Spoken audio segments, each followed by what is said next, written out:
इस बीच एक और बड़ी खबर, सेंट पीटर्सबर्ग इकोनॉमिक फोरम से पुतिन का शक्ति प्रदर्शन। पश्चिमी देशों को दिखाई अपनी ताकत। फोरम में चीन, उज्बेकिस्तान, तंजानिया शामिल हुए। ये देखिए आप, तस्वीरें आपको हम दिखा रहे हैं उसी फोरम की। और एक तरह से सेंट पीटर्सबर्ग इकोनॉमिक फोरम में पुतिन की तरफ से यह शक्ति प्रदर्शन किया गया और वेस्टर्न वर्ल्ड को दिखाया गया कि आखिर कौन कौन से मुल्क उसके साथ है। चीन, उज्बेकिस्तान, तंजानिया भी इसमें शामिल हुए।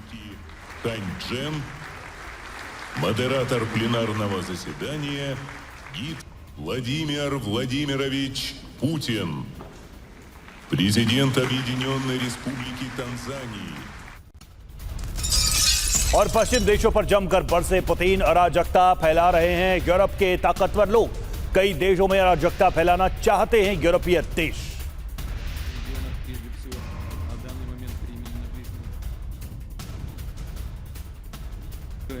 यूरोप के ताकतवर लोग अराजकता फैला रहे हैं और भी देशों को ऐसे ही हालत में धकेलने की कोशिश कर रहे हैं।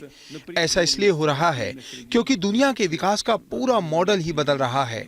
यूरोपीय देश अब ऐसी स्थिति में हैं जहां मल्टीपोलर दुनिया में उनकी अहमियत खत्म होती जा रही है। रूस उन्हें नापसंद करता है, चीन उन्हें कोई खास अहमियत नहीं देता और अमेरिका उन्हें अपने गुलामों की तरह काबू में रखना चाहता है। और देखिए, बड़ी बात यह है कि जो पुतिन की तरफ से शक्ति प्रदर्शन दिखाया गया और खास तौर पर ये वो फोरम है, ये है इकोनॉमिक फोरम। और आप जैसा कि समझ पा रहे हैं, इसके जरिए पुतिन ने ये दिखाने की कोशिश भी अमेरिका से लेकर यूरोपीय देशों को की है कि भले ही यूरोप और अमेरिका ने उसके खिलाफ तमाम सैंक्शंस लगाए हों, तमाम प्रतिबंध लगा दिए हों, कट ऑफ करने की कोशिश की हो गई हो, लेकिन आज कैसे दुनिया के जो बाकी देश उसके साथ खड़े हैं।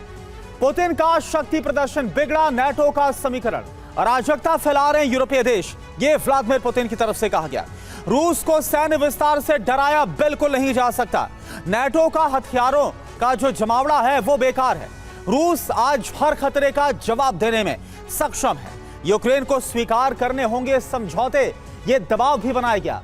बयान के मायने क्या है? नाटो वर्सेस रूस के बीच टकराव का खतरा बढ़ता हुआ नजर आ रहा है। छोटी घटना भी बड़े युद्ध में बदल सकती है। सवाल ये, क्या नाटो के खिलाफ पुतिन बड़ी प्लानिंग करते हुए नजर आ रहे हैं? Naval captain Shyam Kumar sir, एक बात बताइए, एक तरह से एक तीर से दो निशाने साधने का काम क्या व्लादिमीर पुतिन ने किया? एक तो इकोनॉमिक फोरम, तंजानिया, चीन और तमाम देशों का यहां पर आना, एक तरह से जवाब दिया गया कि भले ही नाटो और अमेरिका कुछ भी कर ले, लेकिन आर्थिक तौर पर नुकसान उतना नहीं पहुंचाया जा सकता जो मंशा या जो कोशिश वेस्टर्न वर्ल्ड की थी। और दूसरा, जो नाटो को लेकर एक ललकार जो बयान दिया गया, कैसे इसको आप डिकोड करेंगे? धन्यवाद करना। जय हिंद, सनो वरुणा। देखिए, पॉलिटिकली, मिलिट्रली, इकोनॉमिकली अपनी छवि को लगातार पुतिन सुधार रहे हैं। लंबी लड़ाई, नाटो की सिर्फ आहट जो जेलेंस्की ने ला दी थी उनके अपने बॉर्डर पे, उसको हटाना है उनको, और इसके लिए वो ये सब कर रहे हैं। उनकी माने तो जेलेंस्की को बड़ा अफसोस है जो इकोनॉमिक फोरम में जो उन्होंने कहा, और पुतिन की माने तो यूरोपियन कंट्री के प्रति उनकी घृणा, एक तरह से वार्निंग सुपर पावर्स को और जेलेंस्की को भी समझाना। तो जेलेंस्की लगातार कह रहे हैं सीज फायर, टेम्पररी सोल्यूशन, और पुतिन कहते हैं कि ऑल इंक्लूसिव। जब तक आप टेबल पे नहीं लाओगे जो मेरी शर्तें हैं, नहीं मानोगे, हमसे तुमसे बात करने का क्या मुद्दा। और साथ साथ ये नाटो की जो लगातार आहट छोटी छोटी होती रहती है, चाहे वो बेलारूस के ड्रोन भटक जाएं, चाहे वो वॉर जब एक्सरसाइजेज हो उसमें कई सारे ड्रोन एक साथ पोलैंड में घुस जाए, चाहे रोमानिया का जो हिस्सा अभी हो रहा है।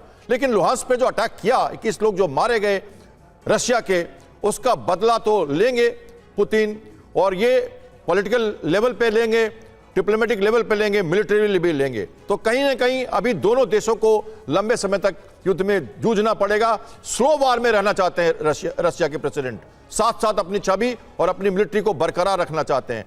कई सारी चीजें, कहते हैं ना बहती गंगा में हाथ धोना, तो वो हाथ धो रहे हैं। चीन साथ में खड़ा है उनके, तंजानिया जैसे लोग, अफ्रीकन कंट्री का साथ, एशियन कंट्रीज का साथ, सबको लेके वो आगे बढ़ रहे हैं। तो मेरा मानना है कि जेलेंस्की को समझना पड़ेगा, यूरोपियन यूनियन खत्म हो चुका, नाटो का कोई खास रुतबा नहीं दिखता, क्योंकि जो कह रहे हैं वो यूरोपियन कंट्रीज का जो रुतबा है वर्ल्ड से, कॉलोनियल पावर्स का जो हिसाब था वो खत्म हो चुका है। तो पुतिन अपनी जगह सुरक्षित है और हर तरह से अपनी छवि लगातार बढ़ा रहे हैं।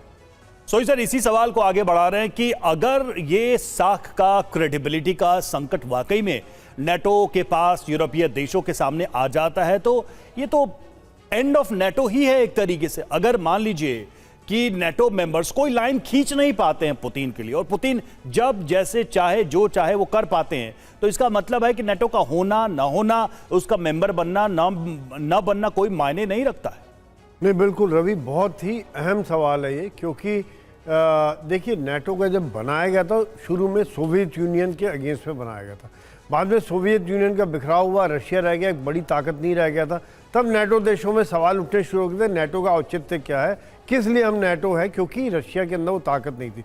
लेकिन पुतिन के आने के बाद फिर राइज हुआ, फिर अमेरिका ने यूक्रेन युद्ध जब शुरू हुआ उसके बाद से फिर एक खौफ पैदा कर दिया और लगातार प्रोपेगेंडा के द्वारा ये बात उठाई जा रही है कि रशिया का अगला टारगेट नेटो के देश होंगे, जो मेरे ख्याल से आज की तारीख में रशिया की इकॉनमी और उसकी मिलिट्री ताकत इतना नहीं करती है।